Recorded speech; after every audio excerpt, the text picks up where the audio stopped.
नमस्कार दोस्तों, आप देख रहे हैं HVS स्टडीज़ और इस वीडियो में आपके लिए 30 जून 2023 का करंट अफेयर के साथ साथ उससे पहले जो डेज़ हैं 27, 28 और 29 के इंपॉर्टेंट क्वेश्चंस को मैंने यहाँ पर कलेक्ट किया है और उनको क्वेश्चंस के माध्यम से आपको 1-2 दिन के करंट अफेयर में सारा करंट अफेयर कवर कर दूंगा।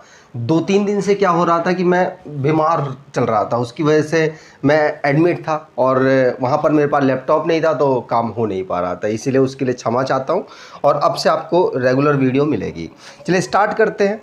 लास्ट डे के क्विज से जो मैंने आपसे 26 को पूछा था, तो 26 जो गई है उसमें मैंने आपसे पूछा था कि what is rank of India in gender gap report for 2023। तो 2023 की लिंग अंतर रिपोर्ट में भारत का स्थान क्या रहा है? तो भारत का स्थान 127 रहा है 146 कंट्रीज़ में। आप सभी ने आंसर उस वीडियो के डिस्क्रिप्शन, उस वीडियो के कमेंट बॉक्स में सही दिया था। चलिए बात करते हैं आज के पहले क्वेश्चन की। तो आज का पहला क्वेश्चन है, Egypt conferred highest civilian honor on प्रधानमंत्री मोदी इन जून 2023, नेम दिस अवार्ड। तो इजिप्ट ने हाईएस्ट सिविलियन ऑनर, हाईएस्ट सर्वोच्च नागरिक सम्मान दिया है अपने देश का, उसका नाम क्या है? तो देखिए, नील आपको एक ही में दिख रहा है तो आप उससे भी लगा सकते हैं, ऑर्डर ऑफ नील, ये उनका हाईएस्ट सिविलियन अवार्ड का नाम है, जो कि नरेंद्र मोदी जी अभी रिसेंटली में यूएसए की विजिट में गए, साथ साथ इजिप्ट की विजिट में गए, तो वहाँ पर इनको हाईएस्ट सिविलियन अवार्ड मिला है। और साथ साथ इन्होंने कई जगह के मतलब वहाँ पर घूमने गए थे और साथ साथ कुछ एग्रीमेंट्स भी यहाँ पर साइन किए गए।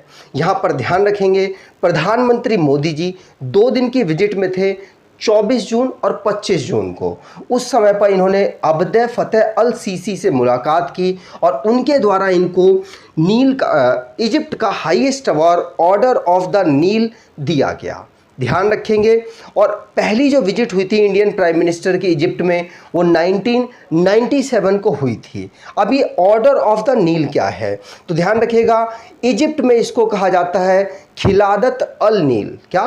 खिलादत अल नील। और ये हाईएस्ट अवार्ड है वहाँ का, इजिप्ट का। इजिप्ट की अगर बात करें तो ये रिपब्लिक हुआ था 1953 में और उसके बाद ऑर्डर ऑफ नील को फाउंड किया गया, इस हाईएस्ट नेशन ऑनर को फाउंड किया गया था। जैसे भारत रत्न है, भारत रत्न को कब फाउंड किया गया? 1954 में। उसी प्रकार से जब ये रिपब्लिक हुआ तो उसके बाद इसको फाउंड किया गया। नील आपको पता है ऑर्डर ऑफ एसोसिएशन, ये जो नील रिवर है उससे बेस करता है। ठीक, चलिए आगे बात करें। तो अब जितने भी अवार्ड बने हैं उनको रिवाइज कर लेते हैं।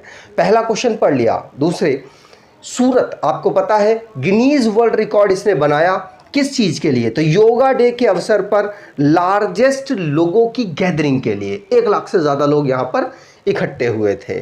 गीता प्रेस जो कि गोरखपुर उत्तर प्रदेश की, उसको गांधी पीस प्राइज 2021 के लिए दिया गया 100 साल पूरे करने में।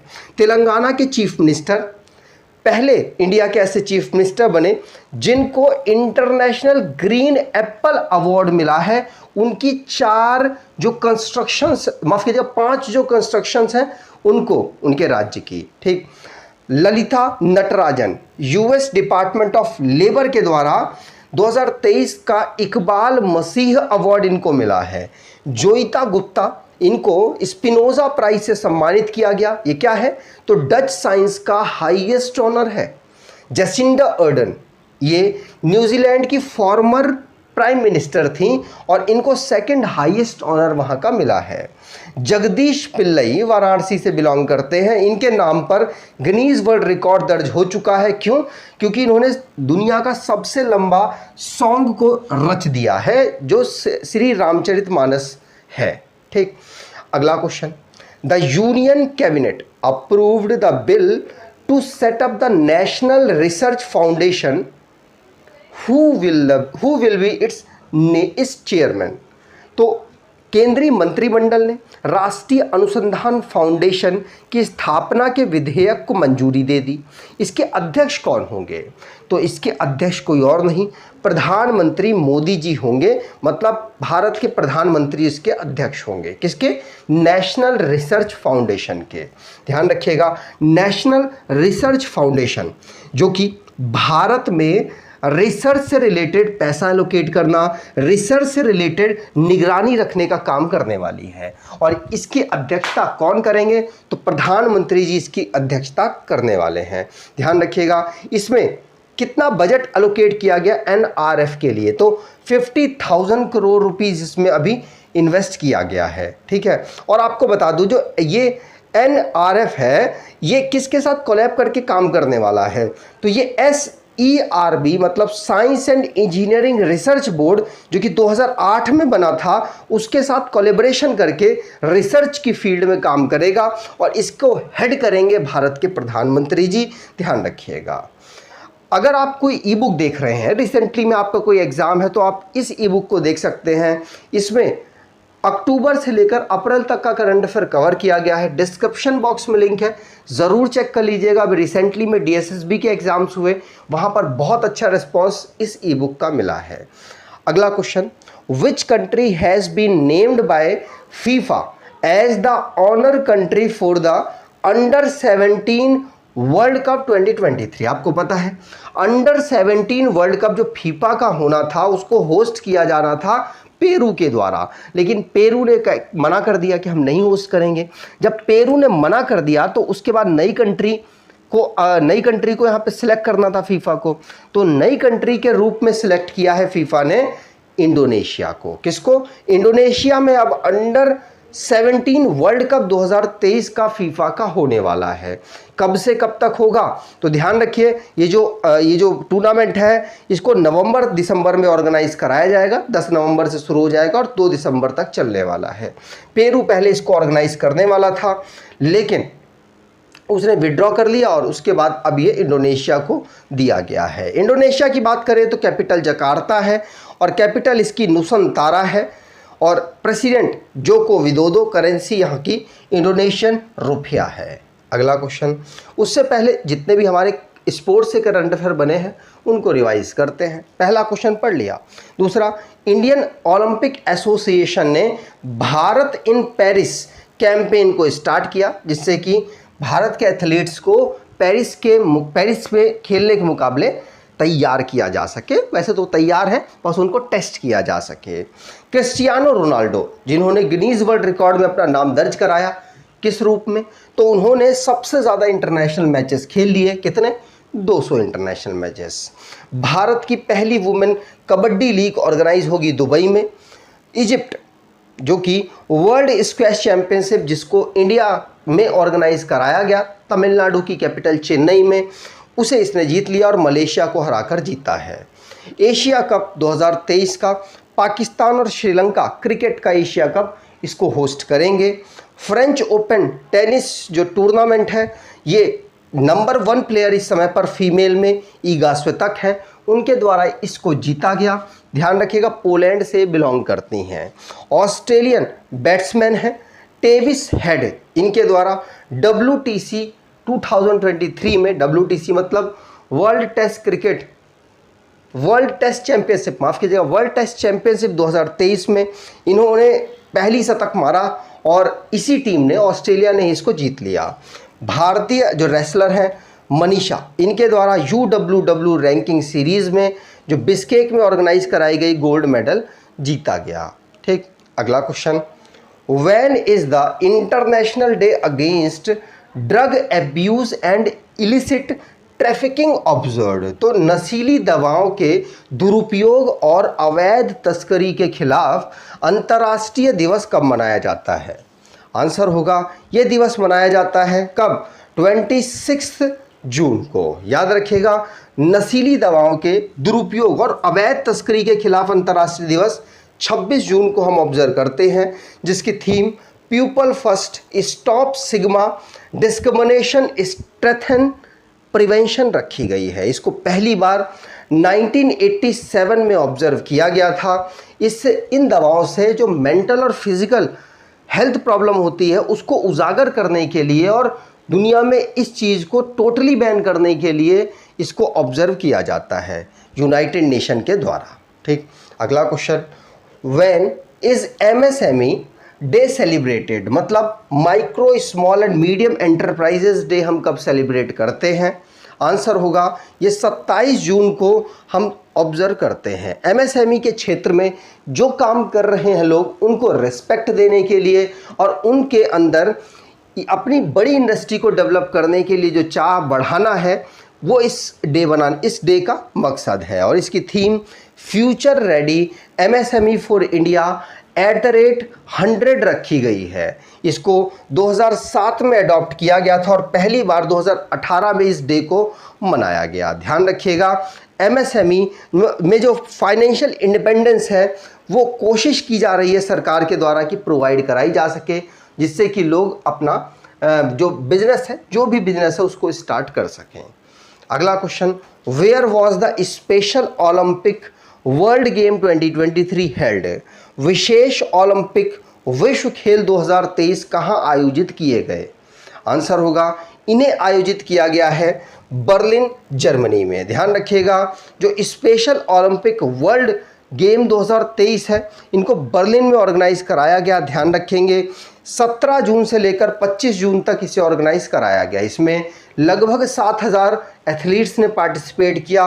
190 कंट्रीज़ यहाँ पर पार्टिसिपेट कर रही थी। 26 स्पोर्ट्स के कॉम्पिटिशन्स ऑर्गेनाइज कराए गए। इंटरनेशनल ओलंपिक कमेटी के द्वारा इसको ऑर्गेनाइज कराया गया। इसको 2 साल में एक बार कराया जाता है। 2025 में जो इसका एडिशन होगा उसे इटली में ऑर्गेनाइज कराया जाएगा और इसके अगले 2027 में ऑस्ट्रेलिया में इसको ऑर्गेनाइज कराया जाएगा और 2023 का बर्लिन, जर्मनी की कैपिटल बर्लिन में ऑर्गेनाइज कराया गया।